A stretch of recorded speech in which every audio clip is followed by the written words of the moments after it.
Welcome, everybody, to This Week on Planet Internet.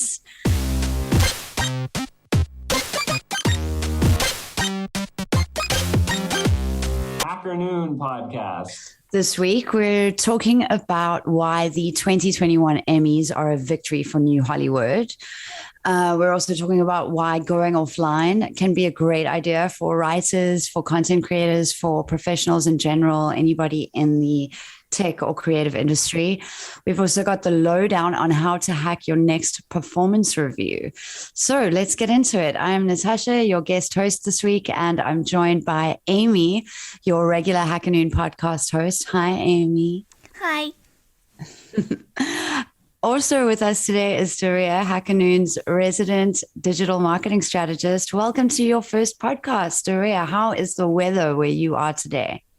Yay, thank you. Well, the weather is not so good because the autumn rains are back in town. So I think I need to order some vitamin D. But yes, happy fall equinox, everybody. Yes, that is a big day. What exactly is it? It has to do with the exact changing of the seasons. Does anybody have a more technical explanation? Yeah, I don't really understand what the equinox means in terms of the moon, but it signals the changing of the season, yeah. So today is the first official day of autumn. Got it. I see. It comes from the Latin word meaning equal and nox, which is, so day and night are roughly equal in length. And when the sun crosses the equator from north to south, it marks this fall equinox. Okay. So now we know that's what the sun has to do with it. I don't think the moon has much to do with it. Okay, great. So cool. Now we're informed. Happy September equinox, everybody. Very exciting. On to more more entertainment-based things. Why the 2021 Emmys are a victory for New Hollywood is our first story of today.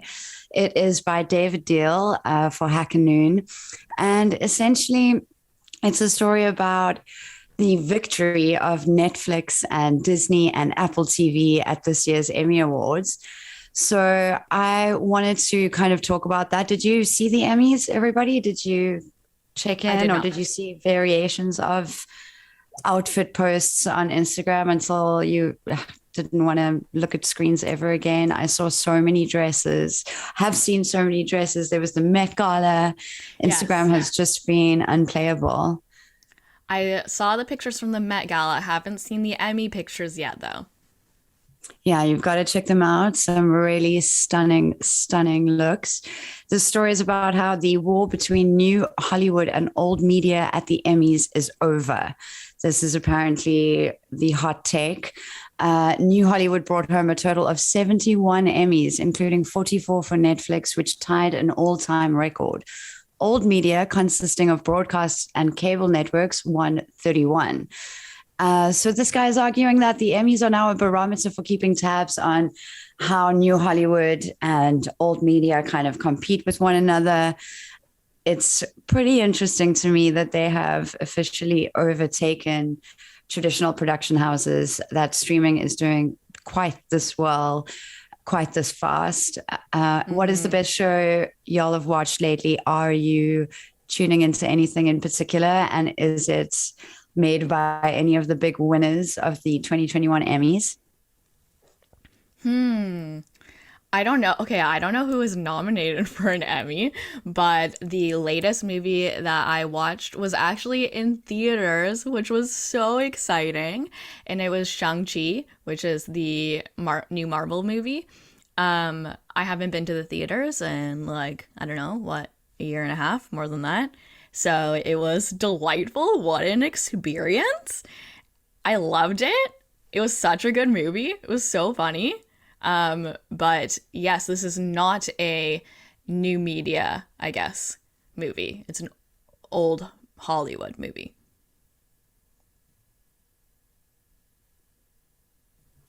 I actually went to the cinema first time since the pandemic to the Cruella movie, and it was I read it about by whom it was made only today, and it was actually made by the Disney. So one of the representatives of this new Hollywood.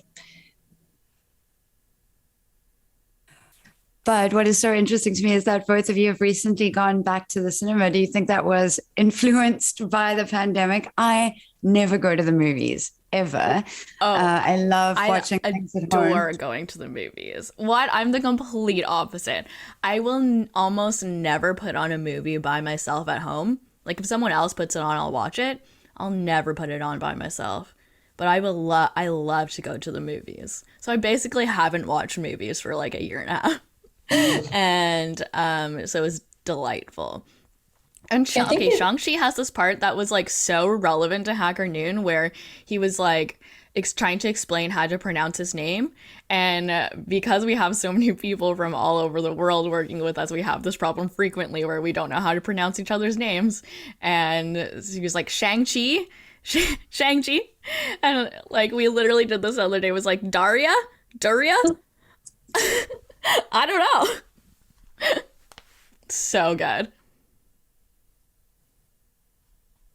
Yeah, it actually kind of the same for me. I never watch movies, like movies at home. I only watch TV series at home. And because I really like the feeling of this, like the atmosphere of the cinema when you watch a movie, like it's like a whole new story. I mean, and going to the cinema helped like to focus only on this story. And I also like the popcorn, because the popcorn you buy, at the cinema, and the popcorn you have at home is like two different. It's not the same. Amen, Daria. I absolutely agree.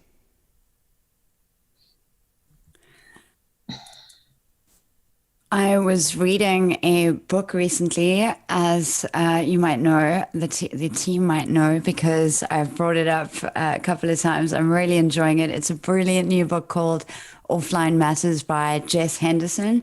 And its byline is kind of the less digital guide to creative work. And a quote from that is about how the importance of what we create and experience offline is just so, inimitable and completely not something that can be replaced by digital experiences.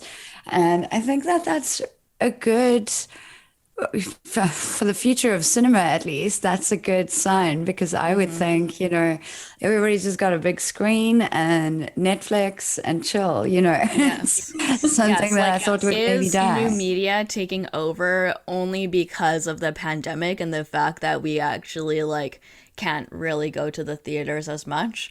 Or is it because like new media is actually taking over? I don't know. But maybe in like 5 years, it'll like level out to more old Hollywood. Who knows? We'll see. Absolutely.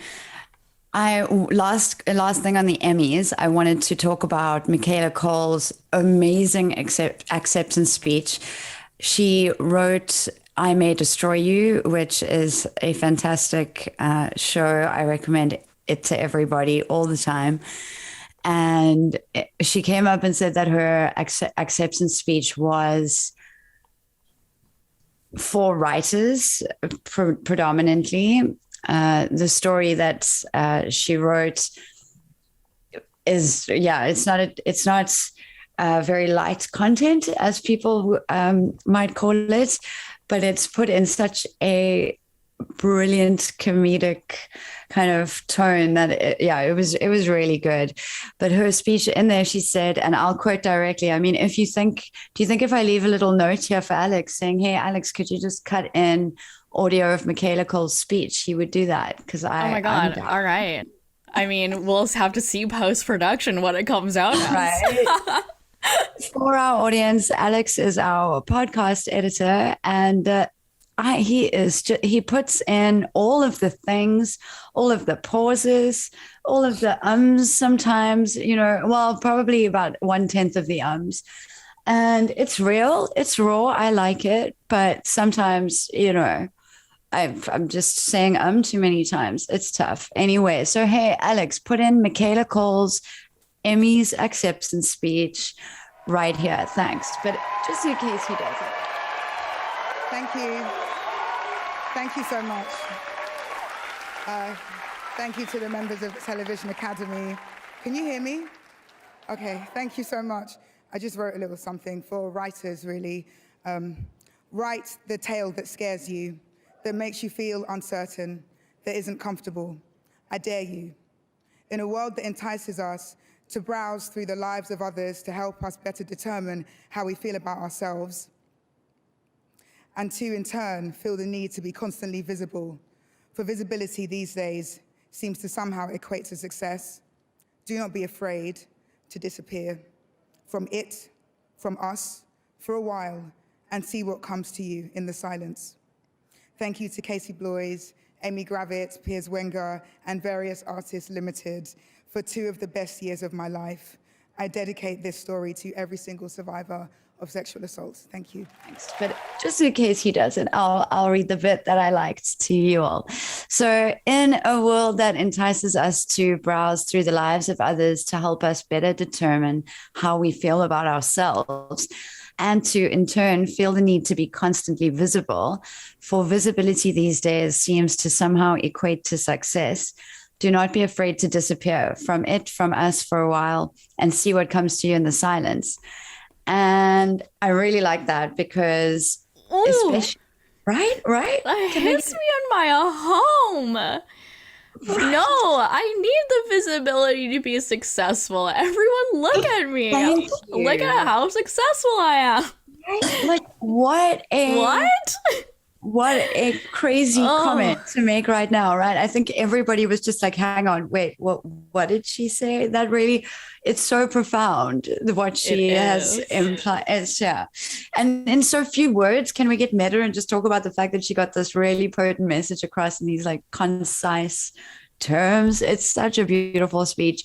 And that's her advice to writers. And it's just so hard because you do feel, as you say, all the time, this constant need, like to update people, to feel seen, to be visible, even if you've got 400 followers, you're still like letting people know what you had for lunch, and you have this visibility need all the time. Okay, Natasha, way to call me out.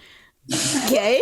Thank you. I do the same. Right. I'm not even me and my you 400 followers are super happy, okay? You know that I have to delete the app every week so that I stop myself. It is bad for me. It is so bad for me. The addiction is real. But yeah, so I really liked that speech, and it also tied into this book that I was reading. So that was kind of a cool coincidence.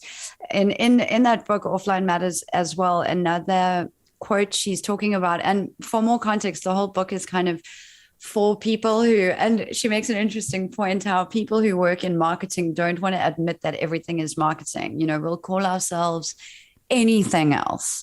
Like, I don't know, head of editorial. Yes. Yeah. You'll call yourself like, a design or an art director or like things like that, where it's really, I'm a wordsmith, not a marketer. Right? But there's this shame for creative professionals because you're seen as, I don't know, I guess selling out. I don't know what it's about. But yeah, so she has a huge manifesto, like, let's all admit that it's all marketing. We need to do marketing. We live in a capitalist society.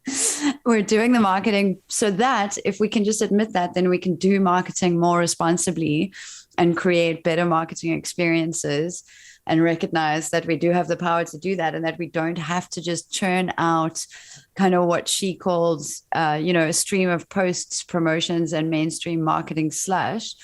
And again, I feel called out because every time you want to launch a campaign, it's like, how much can we create? How much can we post? Quantity, without really, going from the user and how we can add real value to their lives. Although I must say with Noonies, we're pretty good at doing that. Like, we really think about how we can raise the visibility of people in the Hackanoon community. But yeah, sometimes it's easy to just slip into, how many views and likes and that kind of thinking. So I think it's a really interesting argument, especially given what we all do, all three of us here today kind of work in that field. So yeah, I mean, Daria, as our kind of digital marketing strategist, how do you feel about these topics or think about these things? I would say I also feel kind of called out when I talk about every piece of the content online as a marketing in a negative way. I think there's two sides of the coin, and I don't see a lot of the problems with being visible, because from one perspective, it allows like human beings, even online, feel like connected to each other and feel like worthy of something.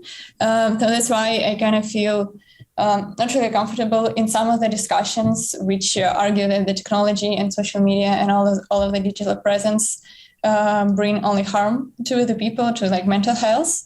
So I think we need to be looking at like two sides of one coin and use the technology and social media as a tool to actually to make us feel more valuable, even if it's sharing a lot of the stories. I don't promote sharing a lot of the stories which are meaningless. But yeah, as a company, we are trying to showcase the value of what Hackanon is, and of what our writers actually can bring to other people in the tech community. So I think I agree that offline matters, and sometimes social media can really put us in a stressful situation, but we also need to learn, because we are like adult human beings, and how to use the social media to our own advantage. And I think memes are also one of the greatest perks of using social media. Yeah. Yes. And one of the most powerful ways to spread ideas, big ideas in bite-sized ways. Absolutely. I love what you said there, because you really touch on it's sort of my personal struggle with life in general. And I think for a lot of us, it's this black and white thinking, you know, and seeing things in binaries, and it's either or. And it's always and both is kind of the lesson, you know, like there are pitfalls and there are dangers, but there are mostly, or there are also benefits, you know, which I think is sometimes in today's culture of like taking a stand and making a big statement about something, we forget the nuance totally. So that makes a lot of sense. Amy, what are your thoughts on that? Yeah, I feel like I'm getting called out left, right, and center. Oh my god.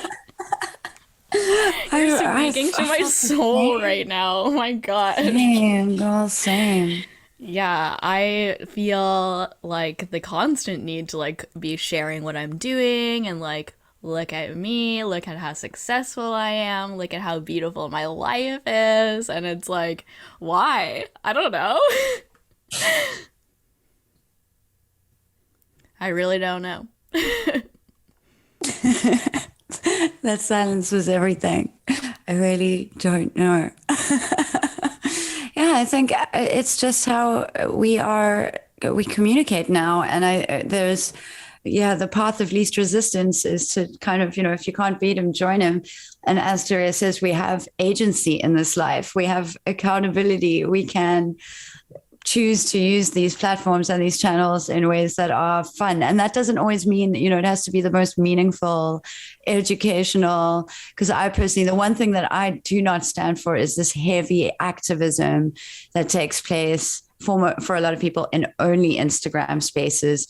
But it's a personal bugbear of mine, because I'm always amazed at the ability of, for example, where I come from, South Africa, the bottom of the African continent, all of my kind of circle of people, and now I am calling people out.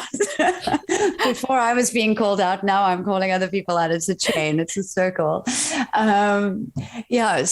all of them, they get really intense on Instagram about American issues. And I just find that to be a complete fascinating consequence of, like, generally, you know, America is the cultural winner for now. Anime and all of those kinds of things might challenge that more than more than they Yes. expect, maybe. But I think, historically, especially for my generation growing up, America content. Still, if I open Spotify, it's impossible to find a non-American podcast. I get so much American content in my life, so I get it. But it's, they get so upset about these things that happen in America, and you don't have any idea or maybe they do have an idea and just don't engage with things that are happening on their doorstep. And I find that to be very strange. Mm-hmm. But other than that, I don't think that these spaces need to be deep and meaningful. I think sharing your lunch is rad, especially if you had a good lunch.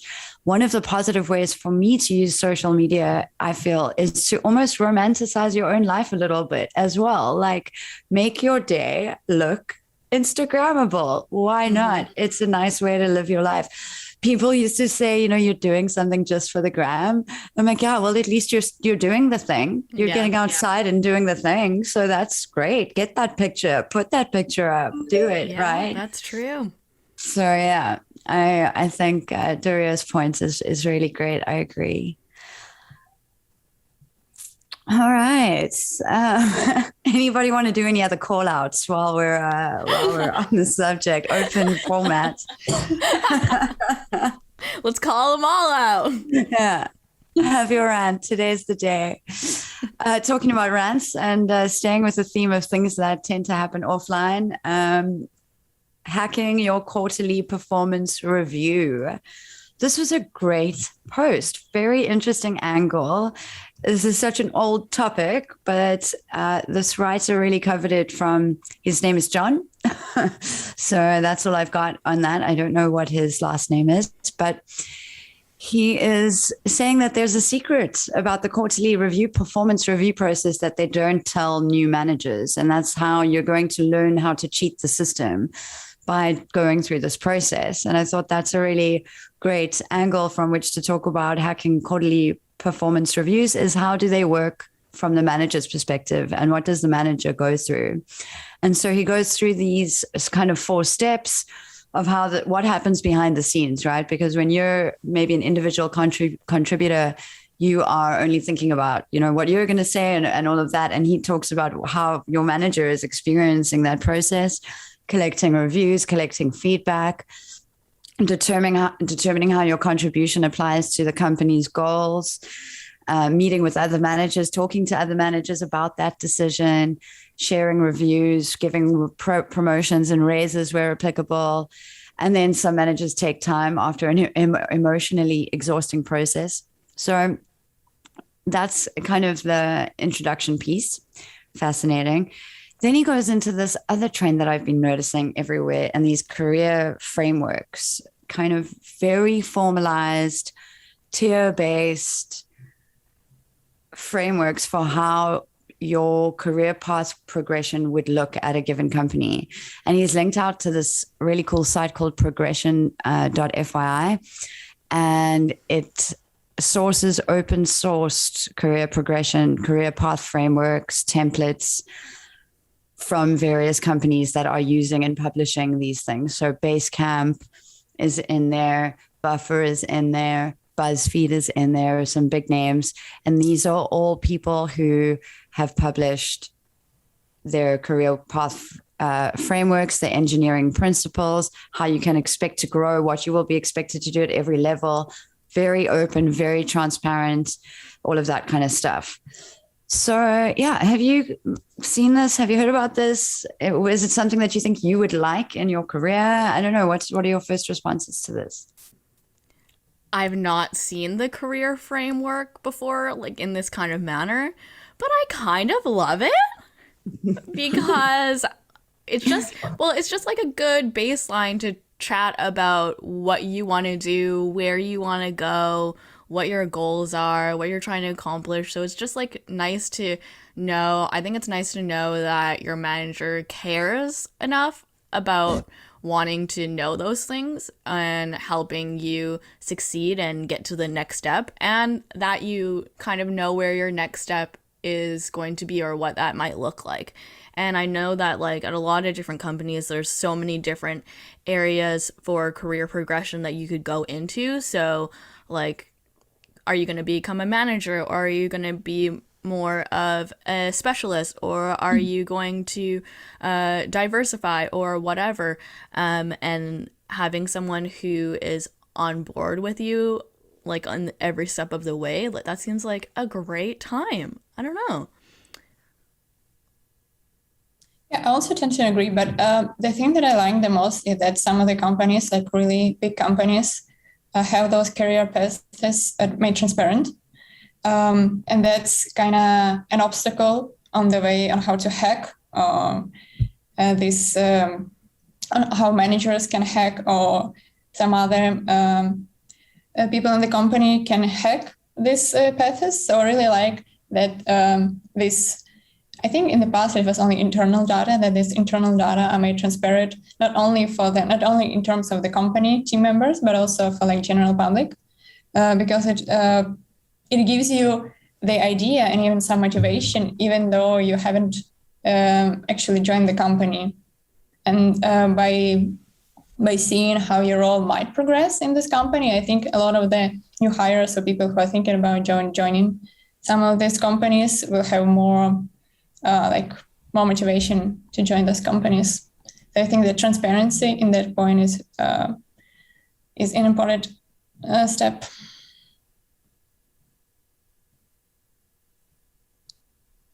Yeah, I have some questions. I love the transparency, as you say. I love the idea that you get an idea of your progression ahead of time. I also find most of these to be extremely directive and detailed and granular in terms of up until like how you do your job. It's really like very step by step, and I'm trying to decide if I would love that or if I would hate that. I think it would depend on the day, and I'm sure there's room and flexibility. Yes. I'm sure the real life, the messy human process doesn't look this neat. But yeah, it's very clear. It is very step by step for each person, how to think, almost how to, like, the values, as you see, are kind of like listed. You have to start with what's the strategy, what's the execution. I don't know if I like that either, because in my mind, like when I thought about career framework, it was a lot less rigid in the sense that, like, it would be more so like, what are your goals? What are you hoping to accomplish? What's next? I think one of the reasons why there are like so strict guidelines and strategies is because it will be much easier to gather the data, like the raw data for managers on the people. And that's, also debatable question in terms of the ethic on how can we translate the human behavior and human actions into some numbers. That's also another point to consider. Mm-hmm. Yes, on the other side of this flip coin, Daria, you brought up a great point. I have high anxiety, and a lot of it has to do with like the fact that I constantly am like, you're not working hard enough, you're not doing enough, like you have to be better. And maybe if I had like a complete list of like, this is exactly what you need to accomplish, that I would feel less like that, but I don't know.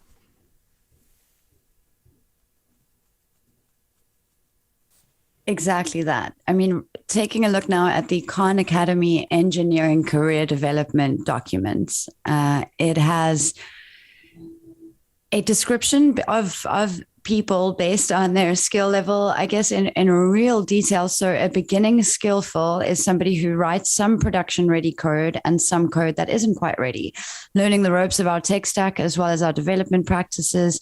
And then it goes into, technical and their communication. Do they proactively ask questions and reach out for help when they get stuck? Do they clearly and openly communicate the status of their work? Planning is learning how to break down tasks and make accurate tasks estimates. It's really, really, really, really detailed. So I don't know. Yeah. Is this anxiety reducing? It might very well be, because so inducing. Clearly. Yeah, exactly. Exactly. I really don't know. I think it's a really interesting trend. And I can't even probably say a trend. I think it's been going on for some time. But in the engineering world, at least, I haven't come across it in marketing, or at least not as clearly or an editorial as clearly, but yeah, fascinating. I think since we have the queen of, all things social with us today, and, Amy, who's just always got the ear to the ground, let's wrap up with a listening recommendation. So it can be actually any media recommendation. It can be a book, it can be a podcast, audiobook, song, anything that you are loving at the moment, content wise. I'll go first. I am absolutely loving Sounds Like a Cult pod. It is a podcast about the modern day cults that we all subscribe to. So they have various episodes about like, are celebrity stands a cult, for example, like people who worship Elon Musk? Like, is that a mini cult that's happening right before our eyes? Is the royal family a cult? Is Rose Cycle and other like fitness brands a cult? So they have all these episodes and they talk about it. And one of the hosts, in fact, literally wrote the book on cults called, I think, by the same title. I can't remember. But anyway, she's a linguist and she writes about the language of cults. And it's fascinating stuff. Yeah, especially like, Do they online. talk about actual cults or just alleged cults? No, only like she's arguing for that modern day things like, for example, multi-level marketing, right? Which is like when your friend starts selling essential oils or Herbalife supplements or whatever, like, but they need to get more sellers and that kind of thing. So that's a cult. She argues, that people who, I don't know, like religiously get into various things that are acceptable in modern day society. But she's kind of asking the question in this podcast repeatedly, or there's two hosts asking the question, is it a cult or not? And that's kind of always the debate. Is Hacker Noon a cult? Oh, interesting. I think all companies are cults to some degree. Yeah, a little I think bit. they have to be to function. Especially startups. For sure. For sure. All right, cool. Can I have 2 content recommendations? Oh my gosh. You can Is that too absolutely. much? Oh. After I give proper credit where it was due, because I blanked. Please. Sounds Like a Cult is run by Amanda Montel and Isabella Medina Mate. I hope I pronounced that correctly. But yeah, Amanda Montel is the author of Cultish, The Language of Fanaticism, published this year. So get your hands on that great book as well. She also wrote Word Slut, a feminist guide to taking back the English language. So exceptional podcast. Get on it. Thank you, Amanda and Isabella, for your contribution and beautiful work. On to you, Amy. Your turn. Go. Excellent. Okay, my first contact recommendation is this Hacker Noon story that is part of our Meet the Writer series that we're doing. So if you are a Hacker Noon contributor, you can participate in the Meet the Writer series. And this woman, her name is Elise Sam. She's from Kansas. She talked about how she got into this accident and had a near-death experience, and that Bitcoin saved her life. And it's a wild ride. She was plowed by a semi-truck, which is crazy, and had to severely undergo treatment and everything, and ended up coming out with a book about stable economy. She is a woman powerhouse in the blockchain community, and I think her story is incredible. So that's a really cool one to check out. The Meet the Writer series, and the story is called MZ's Stability Near-Death Experience started her blockchain journey. Super cool story. Really, really interesting. And then my second content recommendation is a podcast that I guested on a few weeks ago, and that is on the Bits and Bytes podcast. So if you would like to hear me talk more about women in tech and diversity and working in the tech industry in general, what tech is like in Vancouver, check that podcast out. I'll put the link in the description. Daria, what you got? Yeah. So for the book recommendation, I think I would like to, because I started reading this book by the Rutger Bregman. It was published actually last year, but it also kind of connects to our discussion about social media and about communication and connection social media might provide. So the book was written by the Dutch historian, and he tries to answer, he tries to offer the historical perspective over the selfishness of the people. And he actually argued that people are not wired to be selfish from the nature and from the history. And in the book, what I liked about the book is that he explains it from historical side, not from the social scientist point of view or any other professional. So yeah, if you want to understand how people are wired to connect and maybe think more about how social media as a modern tool can enhance this connection, I would definitely recommend this book. What's it called? Oh yeah, I didn't mention the name. It's called The Humankind, A Hopeful History. Okay, cool. Yeah, he also had this author, the book Utopia for Realists, which was published 6 or 7 years ago, which was also kind of interesting, in which he explained how some unreal utopian ideas can over time proven to be real. For example, the democracy or other stuff. Yeah, but The Humankind, A Hopeful History connects more to what I'm interested in and to what hackers might be interested in. Another content recommendation, I don't know, I'm not really a fan of audio content, except the latest episodes of Hackanon podcast. So Thanks, I would Daria. advise you maybe... Awesome. Maybe get to choose some random episode, especially from the last years of the Hackanon podcast, and maybe re-listen to it, because we actually do have a ton of the content. And so I think even re-listening or returning to some of the content we had in the last years or months will actually serve you a lot as well. Absolutely. Agreed on that. And when you take that recommendation and go and find an old episode from this year of the Hackanoon podcast to listen to, if you do us the solid and leave us a review, we will stalk you and we will find you and we will send you free Hackanoon merch. And it will be a huge thank you from us to you for leaving a review on the Hackanoon podcast. You can help me do this. I've just decided it right now. It's a new Okay. thing that we're doing. It's brand new. We will stalk you. We will find you. We will send you messages of love. And stickers for your laptop. We're also arguing hard at the moment for a Hackanoon baseball cap. So actually, you can Yes. say in the review what Hackanoon mode. No, don't do that, because then they know we bribed you. Okay, don't do that. I take that back.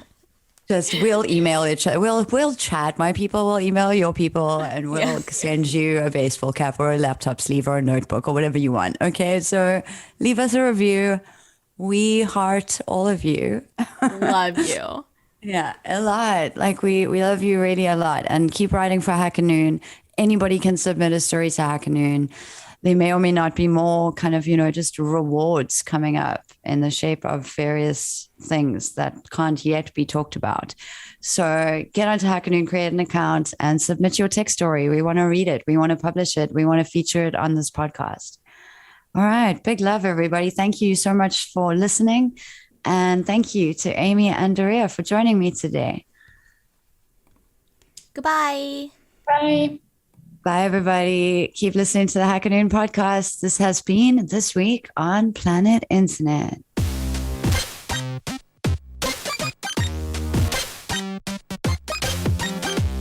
Hacker Noon Podcast.